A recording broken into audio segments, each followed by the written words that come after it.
여러분, 제가 오늘 조선왕조실록에서 진짜 미친 기록을 발견했습니다. 여러분, 이건 야사가 아니라 정사입니다. 조선왕조실록, 승정원 일기, 그리고 비변사 등록에 모두 나옵니다. 조선시대에 죽은 사람한테 월급을 줬어요. 그것도 수십 년간! 여기 보세요. 숙종 39년 4월 15일자 실록입니다. 내인 춘월이 이미 세상을 떠났으나 녹봉을 계속 지급하라는 정교가 있었다. 이게 뭡니까? 죽은 사람한테 월급을? 헐. 유령 공무원 카카카. 조선판 좀비? 이거 진짜에? 더 놀라운 건 이게 한두 명이 아니라는 겁니다. 제가 지금까지 찾은 것만 127명이다! 내인 춘월, 숙종 36년 사망했는데 숙종 39년까지 3년간 녹봉 지급.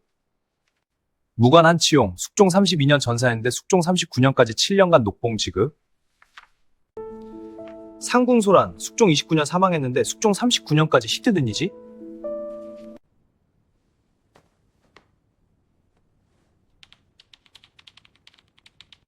그리고 여러분, 이게 끝이 아닙니다. 이 녹봉들이 어디로 갔는지 추적해봤는데요. 고아원, 과부촌, 무료약방, 기근구호, 전부 복지사업에 쓰였습니다. 미쳤다 진짜. 이게 300년 전 이야기라고? 현대 복지국가보다 낫네? 근데 이거 횡령 아님? 왕이 허락한 거임? 바로 그겁니다. 어떤 건 왕의 명령이고 어떤 건 관리들이 몰래 한 겁니다. 그럼 이게 선행일까요? 횡령일까요? 이 질문의 답을 찾기 위해 저는 지금부터 300년 전으로 여러분을 모시겠습니다. 준비되셨나요? 다음 날 아침, 이민준의 이메일함에는 정체불명의 첨부 파일이 도착해 있었다. 파일을 열자 300년 전 필사본이 스캔된 이미지가 나타났다. 표지에는 붓글씨로 이렇게 쓰여 있었다. 휴령록, 죽어서도 백성을 구한 이들의 기록정조 10년, 왕명으로 편찬. 이민준의 손이 떨렸다. 이건 문화재청에도 없는 자료인데. 일장 숙종 39년 한양, 귀신 녹봉의 시작. 숙종 39년 1713년 봄, 창덕궁 내관 앞. 대감마님, 이게 대체 무슨 일이옵니까? 호조 좌랑 이광원은 떨리는 손으로 장부를 들고 있었다. 28배 젊은 나이, 과거 급제 후 겨우 3년 차인 그는 처음으로 녹봉 지급 업무를 맡았다가 경악할 만한 사실을 발견했다. 대감마님, 이 장부를 보십시오. 호조 판서 민진우는 한숨을 깊이 쉬며 차를 한 모금 마셨다. 육순이 넘은 노신하의 얼굴에는 피로가 역력했다. 그래, 내가 이미 알고 있네. 아시면서도 어찌 가만히 계십니까? 내가 처음 봤을 때도 그랬지만 죽은 지 3년이 넘은 내인 춘월이에게 아직도 쌀 2섬과 무명 5필이 나가고 있지 않습니까? 이광원의 목소리가 커졌다. 그는 사원부 출신답게 정의감이 강했다. 그뿐입니까? 여기 한치용이란 무관은 7년 전에 전사했는데도 녹봉이 나가고 상궁소라는 10년이 넘었습니다. 이건 명백한 횡령 아니옵니까? 당장 조사를. 기다리게, 이 서방. 민진우가 손을 들어 제지했다. 그의 눈빛이 진지했다. 자네 생각이 틀린 건 아니네. 하지만 모든 진실을 알기 전에 섣불리 움직이면 큰일 나네. 무슨 말씀이십니까? 민진우는 방문을 닫고 창문도 확인한 후 비밀 서류함을 열었다. 오래된 나무 상자에서 어전 문서 하나를 꺼냈다. 붉은 어보가 선명했다. 내인 춘월은 궁중에서 20년을 성실히 일하다 처마 수리 중 낙상사고로 불행히 세상을 떠났다. 그의 늙은 어미가 전라도 나주에 홀로 계시니 춘월의 녹봉을 어미가 살아계신 동안 계속 지급하라. 춘월의 효심을 짐이 아는지라 이는 짐의 명이니 감히 거스르지 말라. 숙종 36년 8월 어보. 이광원의 눈이 휘둥그레졌다. 전하께서 직접? 그렇다네. 한치용도 마찬가지고. 민진우는 또 다른 문서를 꺼냈다. 무관 한치용은 외구 토벌 중 장렬히 전사하였다. 그의 미망인과 세 자녀가 평안도 의주에서 굶주리고 있다 하니 한치용의 녹봉을 그 가족이 자립할 때까지 계속 지급하라. 나라를 위해 목숨 바친 이의 가족이 굶주린다면 그게 어찌 나라겠는가. 숙종 32년 3월 어보. 이게 전부 전하의 특명이라는 말씀이십니까? 아니, 일부는 그렇고. 민진후의 얼굴이 어두워졌다. 그는 두꺼운 장부를 펼쳤다. 일부는 아니네. 장부에는 놀라운 기록들이 빼곡했다. 전하의 특명으로 녹봉 지급 중. 내인 춘월 3년차 전라도 나주 노모 생존. 무관 한치용 7년차 평안도 의주 미망인과 자녀 3명. 내관 득선 5년차 평양 부모 생존. 상공 연화 3년차 경기도 고아원 운영 중인 언니에게. 이들은 모두 전하의 특명으로 녹봉이 나가는 것들이네. 문제없지. 그럼 문제가 뭡니까? 민진우가 장부의 다른 페이지를 넘겼다. 특명 없이 녹봉 지급 중. 급사 김등남 10년차 사망 후 특명 없음. 유가족 불명. 서리 오생원 15년차 사망 후 특명 없음. 유가족 불명. 서리 윤대감 12년차 사망 후 특명 없음. 유가족 불명. 급사 정서방 8년차 사망 후 특명 없음. 유가족 불명. 이건 뭡니까? 특명도 없는데 왜 녹봉이? 모르겠네. 민진우는 무거운 한숨을 쉬었다. 내가 호조 판서가 된 게 이제 10년째인데 이 이름들은 내가 부임했을 때부터 이미 있었네.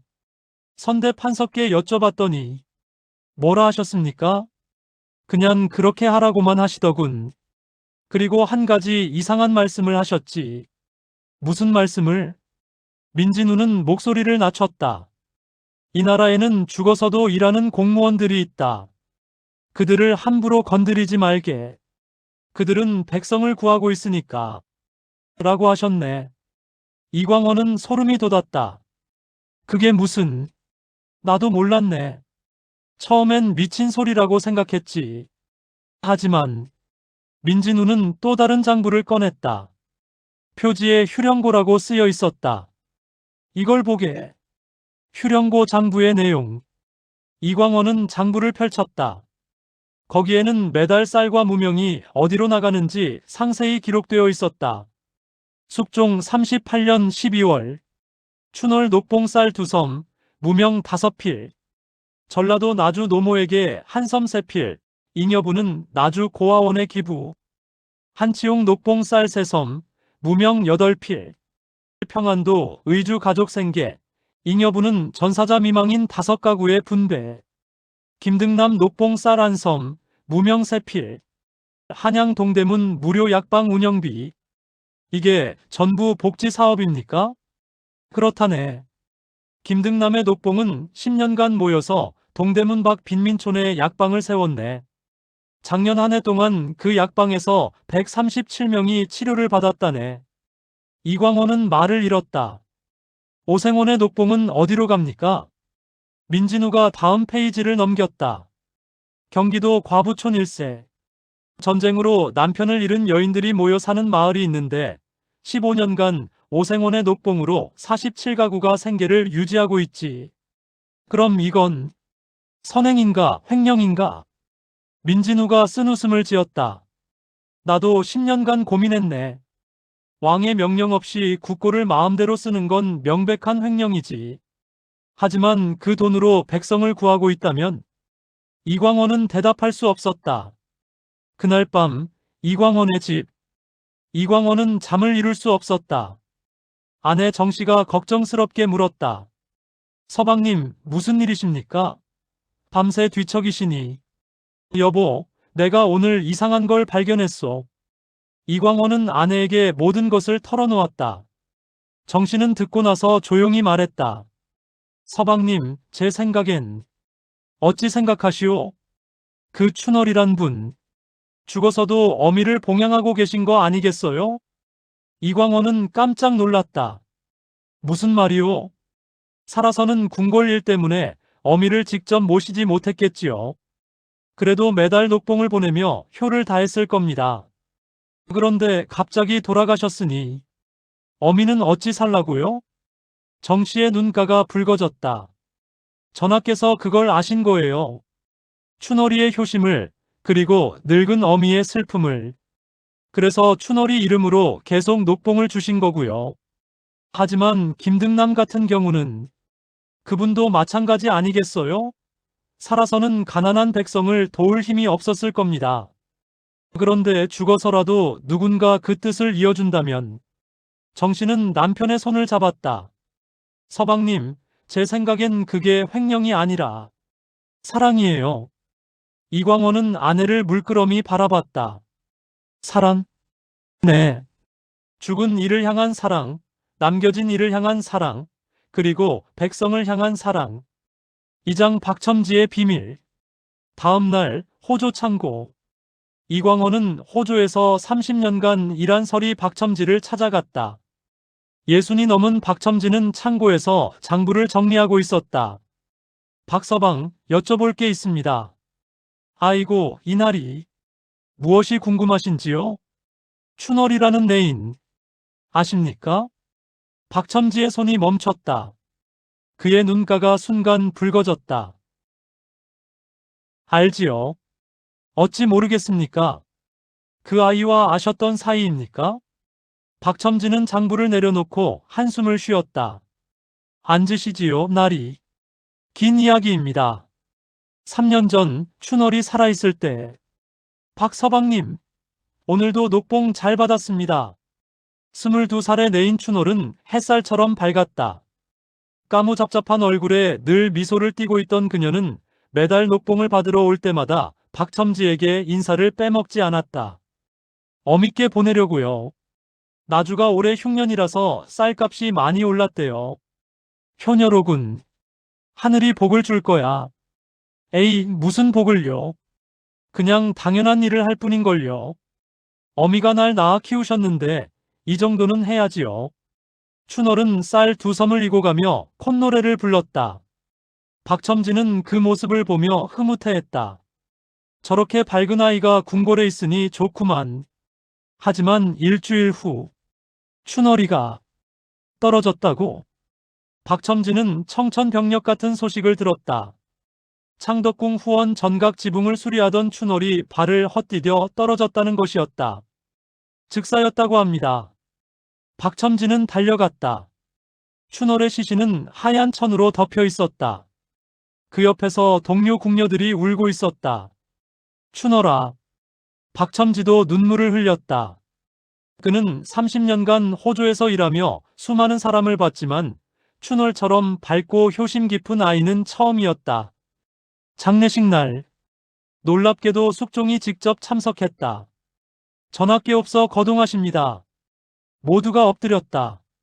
숙종은 춘월의 영정 앞에 향을 피우고 절을 했다. 짐이 이 아이의 효심을 알고 있노라. 숙종의 목소리가 떨렸다. 매달 녹봉을 받으면 쌀 한 섬은 꼭 나주에 어밉게 보냈다지. 자신은 보리밥을 먹으면서 말이야. 그러하옵니다, 전하. 상궁이 대답했다. 작년 겨울 어미께서 편찮으시다는 소식을 듣고는 자신의 무명호까지 팔아서 약값을 마련했사옵니다. 숙종은 눈물을 닦았다. 이런 효녀가 이렇게 허무하게 가다니. 짐의 불찰이로다. 그는 호조 판서를 불렀다. 민경, 춘월의 녹봉을 어미가 살아계신 동안 계속 지급하라. 전하, 그것은 이게 명인이라. 춘월은 죽었으되 그 효심까지 죽은 것은 아니지 않은가. 짐이 춘월의 뜻을 이어주겠노라. 황공하옵니다. 그날 박첨지는 결심했다. 춘월아, 네가 못다한 효도를 내가 대신 해주마. 현재 창고 안. 그래서 나는 3년간 한 번도 빼먹지 않고 춘월이 녹봉을 나주로 보냈습니다. 박첨지는 낡은 편지 뭉치를 꺼냈다. 이게 뭡니까? 춘월이 어미께서 보내신 편지들입니다. 이광원은 편지를 펼쳤다. 춘월아, 어미는 잘 있단다. 내가 보내준 쌀 덕분에 이번 겨울도 무사히 났구나. 춘월아, 궁궐 일이 힘들지는 않니? 어미는 네가 건강하기만 하면 그것으로 족하단다. 사랑한다, 내 딸아. 이건 춘월이 어미는 모르십니다. 딸이 이미 세상을 떠난 걸. 박첨지의 목소리가 떨렸다. 나는 매달 춘월이 이름으로 편지를 써서 쌀과 함께 보냅니다. 어미, 전 잘 있어요. 궁궐 일도 재미있고 상궁마마께서 잘 챙겨주세요. 어미도 건강하세요. 라고요. 이광원은 눈물을 흘렸다. 왜 그런 거짓말을? 거짓말이 아닙니다. 박첨지가 고개를 들었다. 춘월이는 정말로 잘 있습니다. 매달 어미를 봉양하고 나주 고아원 아이들도 돕고 있어요. 그 아이는 죽지 않았습니다. 박첨지의 집, 그날 밤, 박첨지의 아내 강씨가 물었다. 영감, 또 그 일로 고민이신가요? 여보, 나는 죄를 짓고 있는 게 아닐까? 무슨 죄를요? 박첨지는 또 다른 장부를 꺼냈다. 춘월이는 전하의 명이 있으니 괜찮네. 하지만 이 사람들은 장부에는 왕의 특명 없이 녹봉이 나가는 사람들의 명단이 있었다. 김등남, 오생원, 윤대감, 정서방. 이들은 전하의 명도 없는데 왜 녹봉이 나가는 걸까? 영감께서 모르시면 누가 알겠어요? 그게 나도 모르겠네. 박첨지는 한숨을 쉬었다. 내가 호조에 들어왔을 때 이미 이 이름들이 있었어. 선배서리가 그냥 계속하라고만 했지. 이유는 모르겠다고. 그럼 30년간 아무도 모르고 계속한 겁니까? 그런 셈이지. 강씨는 잠시 생각하다가 말했다. 영감, 그 사람들의 녹봉이 어디로 가는지는 아세요? 그야. 장부에 다 나와 있지. 박첨지는 기록을 펼쳤다. 김등남 몫은 동대문 약방, 오생원 몫은 경기도 과부촌, 윤대감 몫은 남대문 고아원, 정서방 몫은 전부 백성을 돕는 데 쓰이는 거잖아요. 그렇긴 하지만 그럼 됐어요. 누가 시작했든 왜 시작했든 지금 그 돈으로 백성이 살아가고 있다면 그걸로 충분해요. 강씨는 남편의 손을 잡았다. 영감은 죄를 짓는 게 아니라 덕을 쌓고 계신 거예요. 삼장 유령 공무원의 진짜 정체. 호조 좌랑 이광원의 비밀조사. 이광원은 진실이 궁금했다. 그는 밤마다 몰래 창고를 뒤지기 시작했다. 춘월의 쌀은 확실히 나주로 간다. 한치용의 녹봉도 의주로 간다. 하지만 김등남의 녹봉은 그는 수상한 점을 발견했다. 김등남의 녹봉은 매달 호조에서 나갔지만 중간에 한 곳을 거쳐갔다. 한양 북촌? 누구 집이지? 이광원은 몰래 뒤를 밟았다. 그리고 놀라운 장소를 발견했다. 이건 민진우 대감댁? 호조 판서의 집이었다. 설마 대감께서 죽은 사람들의 녹봉을 가로채고 계신 건가? 이광원은 며칠간 더 조사했다. 그리고 확신을 얻었다. 김등남, 오생원, 윤대감, 정서방. 이 네 사람의 녹봉이 전부 대감댁 창고로 간다. 그는 의금부에 고발하기로 결심했다. 의금부, 새벽. 이광원이라고 하옵니다. 호조 좌랑으로 있는데 중대한 횡령 사건을 발견했습니다. 의금부 도사 한석봉이 눈을 떴다. 횡령? 누가? 호조 판서 민진우 대감입니다. 한석봉은 벌떡 일어났다. 뭐라고? 민 판서께서? 예, 증거가 있습니다.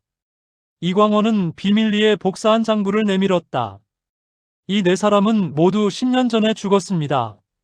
하지만 아직도 녹봉이 나가고 있고 그 녹봉이 전부 민 대감댁으로 갑니다. 한석봉은 장부를 살펴보고 얼굴이 굳어졌다. 이건 중대한 사안이요. 왕께 아뢰어야겠소. 다음 날 아침 대감댁 앞 민진후 죽은 자의 녹봉을 횡령한 죄로 체포한다. 의금부 관원들이 들이닥쳤다. 동네 사람들이 모여들었다. 민 대감이 횡령을? 저렇게 청렴하신 분이? 세상에. 하지만 민진우는 놀라지 않았다. 오히려 미소를 지었다. 기다리고 있었소, 이 좌랑. 예. 언젠가는 이런 날이 올 줄 알았지. 들어오시오. 그리고 내 창고를 직접 보시오. 또한 놀라운 진실. 문이 열리자 이광원은 말을 잃었다. 창고에는 쌀과 무명이 가득했다. 하지만 그뿐만이 아니었다. 한쪽 벽면에는 낡은 옷들이 산더미처럼 쌓여 있었다. 어린이 신발, 노인 지팡이, 약재들. 그리고 벽에는 커다란 지도가 붙어 있었다. 한양과 팔도의 지도에 붉은 점들이 찍혀 있었다. 이게 뭡니까? 민진우가 차분히 설명했다. 붉은 점 하나하나가 유령 공무원들이 돕고 있는 곳이요. 지도를 자세히 보니 각 점마다 메모가 붙어 있었다. 한양 동대문 김등남 약방, 장년 환자 137명, 경기도 양주 오생원 과부촌 47가구 생계 지원, 한양 남대문 윤대감 고아원 23명 양육 중, 전라도 전주 정서방 무료 학당 52명 교육 중. 대감께서 이 모든 걸 10년 전 내가 호조 판서가 되었을 때 선대 판서께서 물려주신 것이요. 민진우는 오래된 상자를 꺼냈다. 거기에는 역대 호조 판서들의 편지가 들어있었다. 이걸 보시오. 편지의 내용. 이광원은 떨리는 손으로 편지를 펼쳤다. 선조 32년 1599년 호조 판서 유성룡. 후임자에게 이 편지를 읽는 그대는 나의 뒤를 이어 호조 판서가 된 뒤일 것이요. 그대에게 짐을 하나 물려주려 하오. 임진왜란이 끝났소. 하지만 나라는 폐허가 되었고 백성은 굶주리고 있어. 전쟁 미망인이 10만, 고아가 20만이요. 나라에는 돈이 없소. 하지만 백성은 죽어가고 있어. 그래서 나는 죽은 관리들의 녹봉을 백성을 돕는 데 쓰기로 했어. 왕께는 아뢰지 않았소. 아뢰면 허락하지 않으실 것이고 백성들이 알면 나라를 믿지 못할 것이요. 이것은 횡령이요. 나는 죄인이요. 하지만 백성이 굶어 죽는 것을 보고만 있을 수는 없었소. 그대여, 이 짐을 계속 지겠소? 아니면 내 죄를 고발하겠소? 선택은 그대의 몫이요. 유성룡. 이광원은 눈물을 흘렸다. 이게 유성룡 대감의 친필입니까? 그렇소. 그리고 이것은 그 후임자의 답장이요. 민진우는 다른 편지를 내밀었다. 광해군 원년 1609년 호조 판서 이원희. 선배께 그대의 편지를 받았소. 그리고 결정했소. 나는 그대의 죄를 함께 지겠소. 오늘 동대문 방 약방에 갔소. 거기서 한 노파를 만났소. 그 노파는 말했소. 죽은 우리 아들이 하늘에서 저를 돕고 있어요라고. 그 아들이 바로 그대가 말한 유령 공무원 중 하나였소. 나는 깨달았소. 이것은 횡령이 아니라 사랑이라는 것을. 그대여, 우리가 죄인이라면 기꺼이 지옥에 가겠소. 하지만 그 전에 백성을 구하겠소. 이원희. 그리고 이것은 그 다음. 민진우는 수십 통의 편지를 펼쳤다. 100년간 이어져 온 호조 판서들의 비밀 서약서들이었다. 100년간. 모든 호조 판서께서 이 비밀을 지켜오신 겁니까? 그렇소. 왕께도 대신들에게도 말하지 않고 오직 호조 판서들만 아는 비밀. 민진우는 창고 한쪽을 가리켰다. 저기 보이요? 저 항아리들. 거대한 옹기 항아리들이 줄지어 있었다. 저게 뭡니까? 100년간 모인 유령 공무원들의 녹봉이요. 아직 쓰지 못한 돈들. 민진우는 항아리 뚜껑을 열었다. 쌀이 가득 차 있었다. 작년 경상도에 흉년이 들었소. 하지만 나는 왕께 아뢰지 못했소. 아뢰면 이 비밀이 탄로날 테니까. 그래서 이 쌀을 몰래 보냈소. 덕분에 900명이 살았소. 의금부 도사 한석봉도 눈물을 흘리고 있었다. 대감, 그대는 영웅이요. 아니요. 민진우가 고개를 저었다. 나는 횡령범이요. 왕의 허락도 없이 국고를 멋대로 썼으니까. 그는 손을 내밀었다. 자, 나를 잡아가시오. 나는 벌을 받아야 하오. 사장 왕 앞에 선 죄인. 이틀 후, 어전. 민진우는 엎드려 있었다. 그 앞에 숙종이 서 있었다. 민진우. 예, 전하. 내가 100년간 이어진 호조 판서들의 비밀을 지켜왔다는 게 사실이냐? 그러하옵니다. 왕의 허락도 없이 국고를 사용했다는 것도 그러하옵니다. 전가관이 무거운 침묵에 잠겼다. 대신들이 모두 숨을 죽이고 있었다. 변명은 없사옵니다, 전하. 민진우는 고개를 들었다. 신은 죄인이옵니다. 하지만 후회는 없사옵니다. 무엇이라? 신이 감히 여쭙겠습니다. 전하, 작년 경상도 흉년 때 900명이 죽지 않고 살았사옵니다. 그것이 죄옵니까? 숙종은 대답하지 않았다.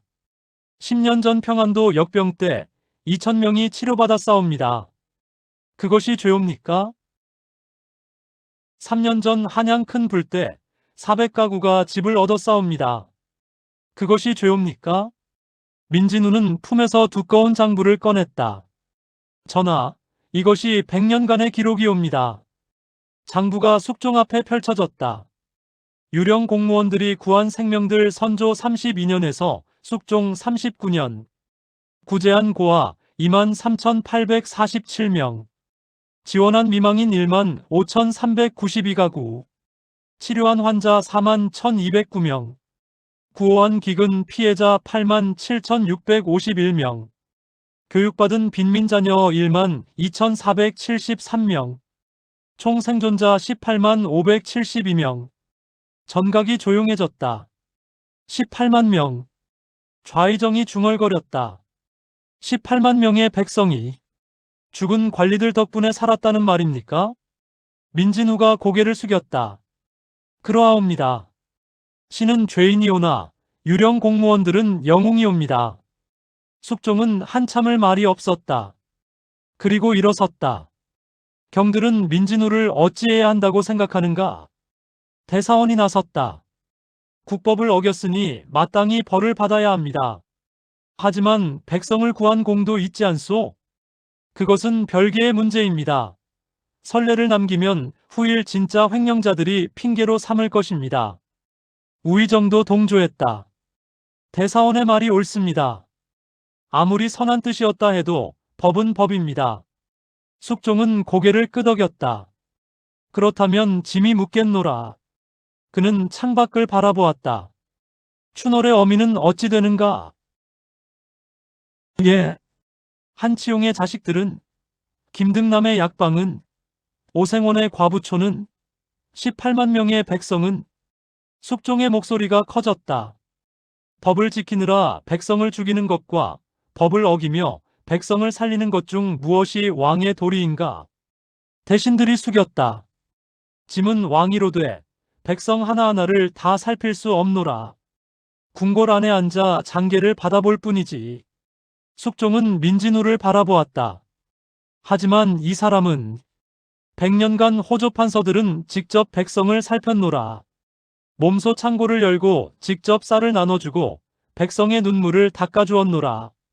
그는 미소를 지었다. 짐이 춘월에게 녹봉을 계속 주라 명한 것은 단지 한 효녀의 어미를 위해서만이 아니었노라. 짐은 알고 있었노라. 호조 판서들의 비밀을. 전하, 대신들이 놀랐다. 짐의 할아버지 현종께서 짐에게 말씀하셨노라. 호조 판서들이 이상한 짓을 하고 있다. 하지만 모른 척 해주어라. 그들은 백성을 구하고 있으니까. 라고. 숙종은 장부를 펼쳤다. 18만 명. 18만 명의 목숨이 여기 있노라. 이것이 죄인가 공인가? 그는 선언했다. 오늘부터 휴령고를 정식으로 설치한다. 5장 휴령고의 탄생. 숙종 39년 8월 역사적인 교서. 숙종은 전국의 교서를 반포했다. 휴령고 설치에 대한 왕의 교서. 백성을 하늘처럼 섬기는 것이 왕의 도리이거늘 짐이 그 도리를 다하지 못하여 부끄럽기 그지없노라. 하물며 나라를 위해 목숨을 바친 이들의 뜻을 어찌 헛되이 하겠는가? 이에 휴령고를 설치하여 죽은 이들의 이름으로 백성을 돕고자 하노라. 휴령고의 규칙 1. 공무 중 사망한 관리의 녹봉을 유가족이 없을 경우 3년간 휴령고에 적립한다. 2. 유가족이 있으나 생계가 어려운 경우 왕의 특명으로 녹봉을 계속 지급한다. 3. 휴령고의 재원은 다음에 사용한다. 전쟁 고아 양육, 전쟁 미망인 생계 지원, 무료 의료시설 운영, 기근 및 재난 구호, 빈민 자녀 교육. 매년 호조판서는 왕에게 사용 내역을 보고한다. 이를 어기고 사익을 취하는 자는 능지처참에 처한다. 짐이 이 제도를 만드는 것이 아니노라. 100년 전부터 목숨 걸고 백성을 구해온 호조판서들을 짐이 따를 뿐이노라. 유성룡, 이원희. 그리고 100년간 이름 없이 백성을 구한 호조판서들께 짐이 절을 올리노라. 숙종 39년 8월 어보. 한양이 떠들썩했다.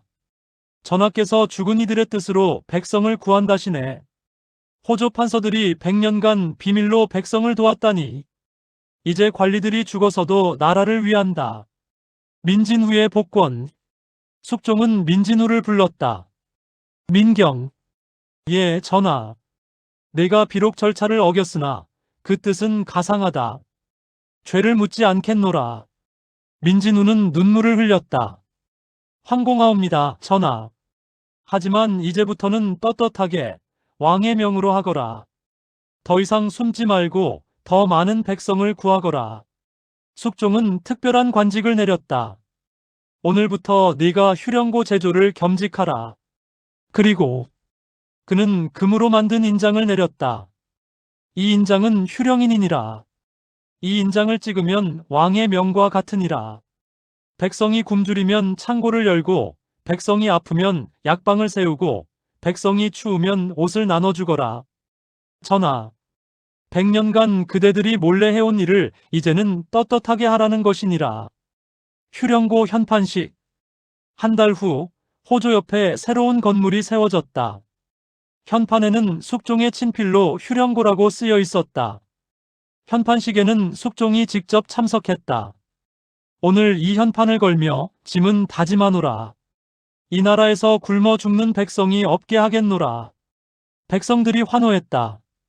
그날 민진후는 특별한 의식을 거행했다. 휴령고 안에 작은 사당을 만들고 100년간의 유령 공무원들의 위패를 모셨다. 오늘부터 이곳은 의열사라고 하겠습니다.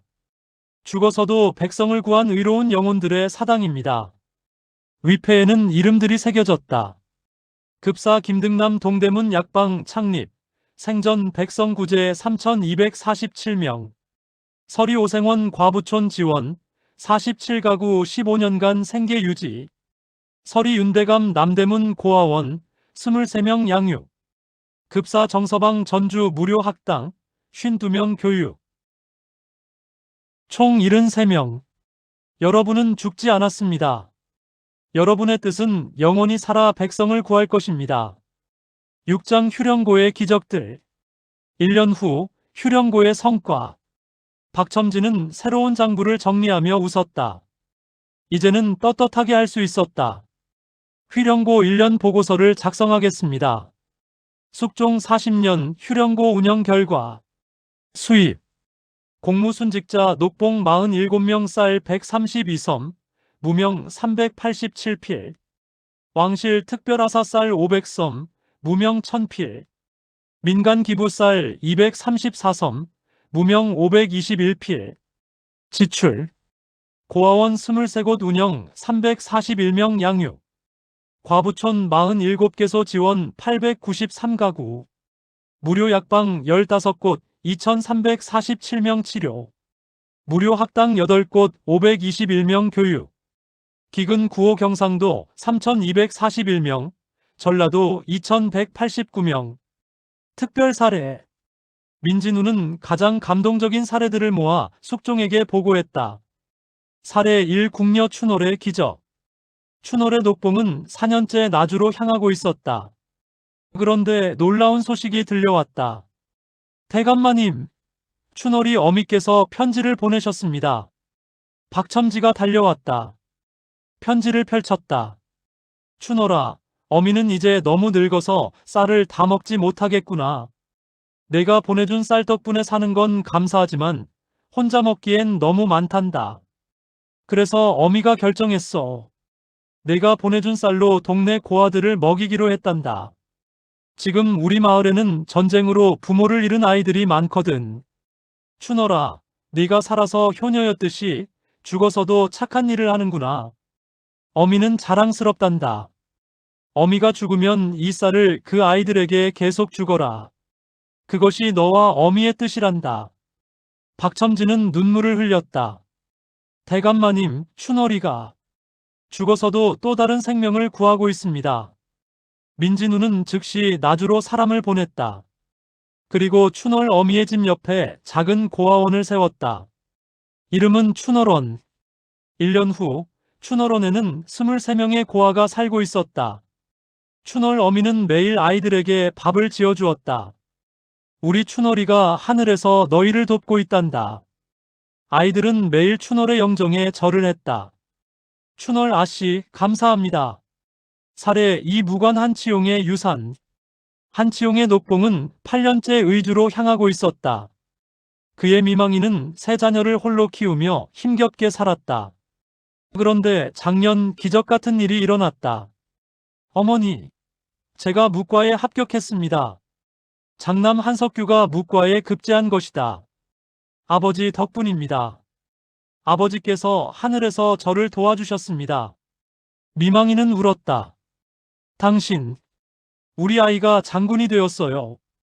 한석규는 무관이 되자마자 휴령고를 찾아왔다. 대감마님, 감사합니다. 저희 가족이 여기까지 올 수 있었던 건 전부 휴령고 덕분입니다. 그는 첫 녹봉을 꺼냈다. 이제 저도 녹봉을 받습니다. 제 아버지의 녹봉은 이제 그만 받고 대신 제 녹봉으로 다른 전사자 가족을 도와주십시오. 민진우는 감동했다. 내 아버지가 살아계신다면 자랑스러워 하셨을 것이다. 아버지는 살아계십니다. 한석규가 미소 지었다. 저 안에, 그리고 휴령고 안에 살아계십니다. 사례 3궁녀 소란의 정자. 소란은 40년간 궁에서 일하다 조용히 숨을 거둔 궁녀였다. 자식도 친척도 없었다. 이 사람의 녹봉은 어찌하오리까? 박첨지가 묻자 숙종은 기록을 보고 눈시울을 붉혔다. 소란. 이 사람은 짐이 어렸을 때 돌봐주던 상궁이었노라. 숙종은 어린 시절을 떠올렸다. 5살 때 그는 상궁 소란에게 글을 배웠다. 전하, 사람 자는 이렇게 씁니다. 서로 기대어 있는 모습이지요. 사람은 혼자 살 수 없습니다. 그럼 나는? 전하도 마찬가지입니다. 왕이라도 백성이 없으면 왕이 아니지요. 서로 기대어야 합니다. 그 가르침을 숙종은 평생 잊지 않았다. 소란 상궁은 늘 궁녀들을 어미처럼 보살폈다더군. 특히 나이 들고 병든 궁녀들을. 숙종은 결정했다. 소란의 녹봉으로 궁녀 휴게소를 만들어라. 나이 든 궁녀들이 쉴 수 있는 곳으로. 그렇게 창덕궁 후원 한켠에 아름다운 정자가 세워졌다. 현판에는 소란정이라 쓰였다. 소란정에서는 나이든 궁녀들이 차를 마시고 쉬고 서로를 위로했다. 소란 언니가 우릴 위해 이곳을 만들어주셨어. 죽어서도 우릴 돌보시네. 숙종은 매년 한식날이면 직접 소란정을 찾아 소란의 위패에 절을 했다. 상궁, 짐이 그대의 가르침을 잊지 않고 있어. 백성과 서로 기대며 살고 있어. 칠장 악용과 징벌. 하지만 모든 것이 순탄하지는 않았다. 숙종 41년 평안도 관찰사 정몽선이 제도를 악용했다. 정몽선은 탐욕스러운 관리였다. 그는 휴령고 제도를 보고 악독한 생각을 했다. 허허, 이거 좋은 제도로구먼. 죽은 사람 이름으로 녹봉을 받아 챙기면 들킬 리가 없지. 그는 살아있는 관리를 장부에서 죽은 것으로 조작하기 시작했다. 정몽선의 범죄 기록. 박서방 살아있음 장부상 사망 처리, 3년간 녹봉 횡령. 김첨지 살아있음 장부상 사망 처리, 2년간 녹봉 횡령. 이서방 살아있음 장부상 사망 처리, 2년간 녹봉 횡령. 총 15명. 3년간 무려 쌀 432섬, 무명 1289피를 횡령했다. 크크크, 이 돈이면 한양에 큰 집 하나 사겠구만. 발각. 그러나 하늘은 보고 있었다. 죽은 것으로 처리된 박서방이 우연히 한양에 상경했다. 박서방, 자네 죽지 않았나? 호조관리가 깜짝 놀라 물었다. 예, 무슨 말씀이십니까? 저 멀쩡히 살아있는데요? 그럴 리가. 자네는 2년 전에 역병으로 죽었다고 장부에 조사가 시작되었다. 그리고 정몽선의 비리가 드러났다. 왕의 분노. 숙종은 그 어느 때보다 분노했다. 정몽선을 당장 잡아들여라. 의금부에 끌려온 정몽선은 아직도 태연했다. 전하, 신은 다른 관리들이 하는 걸 따라했을 뿐입니다. 다들 휴령고를 악용하지 않습니까? 무엇이라고? 휴령고 자체가 불법 아니옵니까? 죽은 사람한테 월급 주는 게 말이 됩니까? 신도 그저. 숙종이 크게 외쳤다. 감히 네가 휴령고와 같은가? 그는 진노했다. 휴령고는 백성을 구하기 위해 만들어졌다. 하지만 너는 내 배를 채우기 위해 백성을 속였다. 전하, 하지만 100년간 호조 판서들이 목숨 걸고 지켜온 제도를, 죽은 이들의 뜻을 내가 더럽혔다. 숙종은 즉시 선고했다. 정몽선, 능지처참. 전하, 자비를. 내가 횡령한 쌀이 백성 몇 명을 살릴 수 있었는지 아느냐?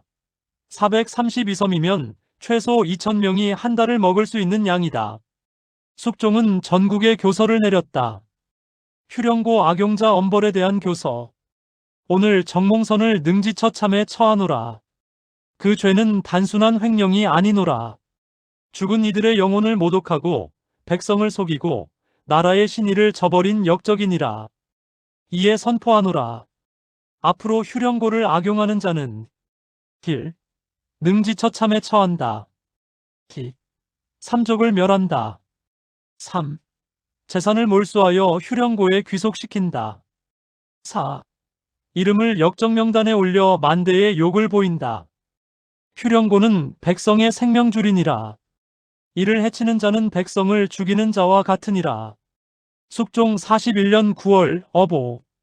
공개 처형. 정몽선의 능지처참은 공개로 진행되었다. 수만 명의 백성이 지켜보는 가운데 백성 여러분, 저자를 보시오. 집행관이 외쳤다. 저자는 죽은 이들의 뜻을 더럽히고 여러분을 속인 자요. 마땅히 천벌을 받을 것이요. 정몽선은 비명을 질렀다. 하지만 백성들은 동정하지 않았다. 저런 놈은 죽어 마땅해. 우리가 굶어 죽을 때 저놈은 쌀을 팔아먹었어. 처형이 끝난 후 숙종은 정몽선이 횡령한 재산을 모두 휴령고에 귀속시켰다. 이 쌀로 5,000명을 구하라. 그것이 정몽선이 할 수 있는 유일한 속죄니라. 효과. 이 사건 이후 감히 휴령고를 악용하는 자가 없어졌다. 오히려 관리들이 자발적으로 기부하기 시작했다. 저도 죽으면 제 녹봉을 휴령고에 기부하겠습니다. 저는 살아서부터 녹봉의 10분의 1을 기부하겠습니다. 휴령고는 더욱 튼튼해졌다. 팔장대를 이은 전통. 50년 후 영조대왕. 영조는 숙종의 손자였다. 그는 할아버지의 제도를 더욱 발전시켰다. 휴령고가 잘 운영되고 있는가? 영조 5년 즉위 초기의 왕은 호조 판서를 불렀다. 예, 전하. 현재 327명의 영혼 공무원께서 백성을 돕고 계십니다. 327명. 영조는 감격했다. 할아버님께서 만드신 제도가 이토록 커졌구나. 영조의 혁신 제양식. 영조는 특별한 명을 내렸다.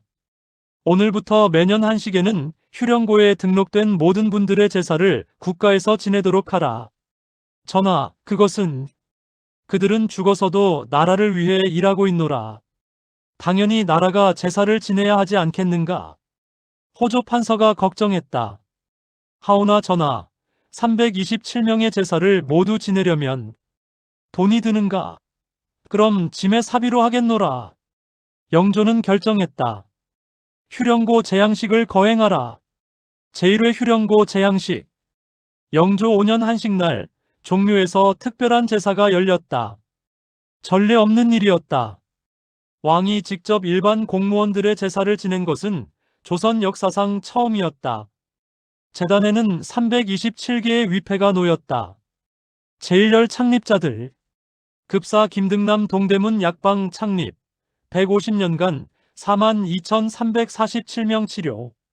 서리 오생원 과부촌 지원. 150년간 2,341가구 생계 유지. 서리 윤대감 남대문 고아원. 150년간 1,247명 양육. 제2열 순직 공무원들. 내인 춘월 효녀. 50년간 나주 지역 3,421명 구제. 무관 한치용 전사자. 50년간 전사자 가족 847가구 지원. 상궁소란 궁녀 복지. 50년간 궁녀 1247명 돌봄. 제3열에서 제10열 이름 없는 영웅들. 총 327명. 영조가 직접 충문을 읽었다. 하늘에 계신 영령들께 짐이 삼가 절을 올리나이다. 그대들은 목숨을 바쳐 나라를 지켰고 죽어서도 백성을 구하고 있나이다. 150년. 그대들의 뜻이 150년을 이어져 30만 명의 생명을 살렸나이다. 이 나라가 그대들을 영원히 기억할 것이니 편히 쉬소서. 그리고 부디 앞으로도 우리를 지켜주소서. 영조 5년 한식. 왕이 삼가 아뢰나이다. 백성들이 함께 절했다. 수만 명이 울었다. 우리를 살려주신 분들, 죽어서도 우리를 돕는 분들. 그날 이후 매년 한식은 백성들이 자발적으로 휴령고 재향식에 참석하는 날이 되었다. 9장 정조의 꽃. 정조 10년 개혁군주의 발견. 정조는 조선 역사상 가장 개혁적인 왕이었다. 그는 휴령고 기록을 정리하며 놀라운 사실을 발견했다. 이 사람들의 이야기가 어찌 세상에 제대로 알려지지 않았는가? 전하, 그것이 원래 비밀제도에서 시작되었기 때문이옵니다. 비밀? 정조는 화를 냈다. 이런 아름다운 일을 왜 숨기는가? 선행은 기려야 하고 효와 충은 드러내야 백성들이 본받지 않겠는가? 그는 즉시 명을 내렸다. 200년간의 휴령고 기록을 모두 정리하라. 그리고 책으로 만들어 전국에 배포하라. 휴령록 편찬. 정조는 최고의 학자들을 모아 대역사를 시작했다. 200년간의 기록을 모두 정리하는 것이었다. 3년의 작업 끝에 정조 12년 드디어 휴령록이 완성되었다. 총 50권, 23,847페이지. 200년간의 모든 유령 공무원들의 이야기가 담겼다. 정조가 직접 서문을 썼다. 휴령록 서문 정조 친필. 짐이 이 책을 만드는 것은 죽은 이들을 위함이 아니라 산 이들을 위함이니라. 이 나라에는 죽어서도 백성을 구하는 영웅들이 있었노라. 그들의 이름은 장부에만 남았으나 그들의 뜻은 수십만 생명을 살렸노라. 김등남이라는 급사를 아는가? 그는 생전에 가난한 설이었노라. 하지만 죽어서 200년간 약방을 운영하여 180만 명을 치료했노라. 춘월이라는 궁녀를 아는가? 그는 지붕에서 떨어져 죽었노라. 하지만 그의 효심은 200년간 이어져 5만 명을 먹였노라. 이것이 기적이 아니고 무엇이겠는가? 짐이 이 기록을 만들어 만대에 전하니 후세 사람들아, 이들을 기억하라. 그리고 배우라. 진정한 영웅은 죽어서도 사라지지 않는다는 것을. 정조 12년 왕이 삼가 쓰다. 책에는 놀라운 통계가 실렸다. 200년간의 기록 선조 32년에서 정조 12년. 인명구조. 휴령고 등록 인원 총 3,847명. 구제된 고아 43,210명. 지원된 미망인 27,893가구. 치료받은 환자 89,432명. 구호된 기근 피해자 153,209명. 교육받은 빈민자녀 31,247명. 시설 현황. 고아원 전국 89곳. 무료 약방 전국 47곳. 무료 학당 전국 23곳. 과부촌 지원 전국 127개소. 총 생명구조 34만 4,991명. 휴령록 반포식. 정조는 전국 모든 서원과 서당에 휴령록을 나눠주었다. 이 책을 읽고 배우라. 이것이 진정한 선비의 길이니라. 책은 베스트셀러가 되었다. 양반은 물론 평민들도 돈을 모아 사서 읽었다. 한양의 한 서당에서는 매일 아침 휴령록의 한 구절을 낭독하는 것으로 수업을 시작했다. 오늘의 구절 내인 추놀은 죽어서도 어미를 봉양하고 고아를 먹이고 백성을 구했다. 이것이 효이고 이것이 인이고 이것이 의이다. 아이들이 따라 읽었다. 이것이 효이고 이것이 인이고 이것이 의이다. 10장 이재호의 영원한 학당. 정조가 특별히 애정을 가진 인물. 휴령록을 편찬하며 정조는 한 사람에게 특별히 마음이 갔다. 의관 이재호. 정조 5년 역병 연구 중 감염되어 29의 나이로 숨진 젊은 의원이었다. 이재호가 남긴 연구 기록이 있사옵니까? 예, 전하. 여기 있습니다. 정조는 밤새 기록을 읽었다. 거기에는 역병의 전염 경로 연구, 치료법 37가지, 예방법 23가지, 새로운 약제 배합 89종, 환자 치료 일지 1247건. 이것은 보물이로구나. 정조는 감격했다. 이재호는 죽었으되 그의 지식은 살아있구나. 그는 즉시 명을 내렸다. 이재호의 녹봉으로 의학당을 세워라. 그리고 이 연구를 계속하라. 이재호 의학당 설립. 한양 동대문 밖에 웅장한 건물이 세워졌다. 현판에는 이재호 의학당이라고 쓰였다. 정조가 직접 현판식에 참석했다. 오늘 짐이 이 의학당을 세우는 것은 이재호 한 사람을 기리기 위함이 아니노라. 전하, 이것은 모든 의원들에게 하는 약속이니라. 너희가 목숨 걸고 백성을 치료하면 나라가 너희의 뜻을 영원히 이어주겠노라. 의학당에서는 가난한 학생들에게 무료 의학 교육, 백성들에게 무료 진료, 새로운 약제 연구, 이재호의 연구 계승. 첫 해에 47명의 학생이 입학했다. 모두 가난하지만 의술을 배우고 싶어하는 젊은이들이었다. 우리는 이재호 선생님의 제자입니다. 학생들은 매일 아침 이재호의 위패에 절을 했다. 선생님, 저희가 선생님의 뜻을 이어가겠습니다. 20년 후의 기적. 정조 25년 전국에 역병이 돌았다. 하지만 놀라운 일이 일어났다. 사망률이 예전의 10분의 1에 불과했다. 어찌 된 일입니까? 전하, 이재호 의학당 출신 의원들이 전국에 퍼져 있기 때문입니다. 조사 결과 이재호 의학당 졸업생 247명, 전국 배치 8도 89개 고을, 역병 치료 23,489명, 사망 2,341명, 생존율 90%. 정조는 눈물을 흘렸다. 이재호, 자네는 한 번 죽었지만 247번 환생했구나. 그는 이재호의 품계를 올렸다. 오늘부터 이재호를 의성으로 추증하노라. 이재호의 마지막 편지. 그때 의학당 창고를 정리하던 중 봉인된 편지 하나가 발견되었다. 전하, 이것은 이재호가 죽기 직전에 쓴 편지인 것 같습니다. 정조는 떨리는 손으로 편지를 펼쳤다. 제가 이 편지를 쓰는 지금 몸에 역병 증상이 나타나고 있습니다. 아마 곧 죽을 것 같습니다. 하지만 후회는 없습니다. 저는 의원으로서 해야 할 일을 했을 뿐입니다. 이 연구 기록을 부디 잘 보관해 주십시오. 제가 죽어도 이 지식은 살아서 백성을 구할 것입니다. 저에게 자식은 없지만 이 지식이 제 자식입니다. 부디 잘 키워주십시오. 그리고 제가 만약 휴령고에 등록될 자격이 있다면 제 녹봉으로 의학당을 세워주십시오. 저 혼자 배운 것을 혼자 가지고 가는 것은 너무 아깝습니다. 많은 사람이 배워서 많은 사람을 구했으면 좋겠습니다. 이것이 제 마지막 소원입니다. 정조 5년 8월 23일 의관 이재호. 정조는 소리내어 울었다. 이재호, 자네의 소원을 짐이 이루었노라. 자네의 자식들이 247명이나 되었노라. 그날 정조는 이재호 의학당에 특별기금을 하사했다. 이 학당은 영원히 운영되어야 하노라. 이재호의 뜻이 만대에 이어지도록. 11장 백성들의 전설. 민간에서 생겨난 이야기들. 휴령록이 퍼지면서 백성들 사이에 아름다운 전설이 생겼다.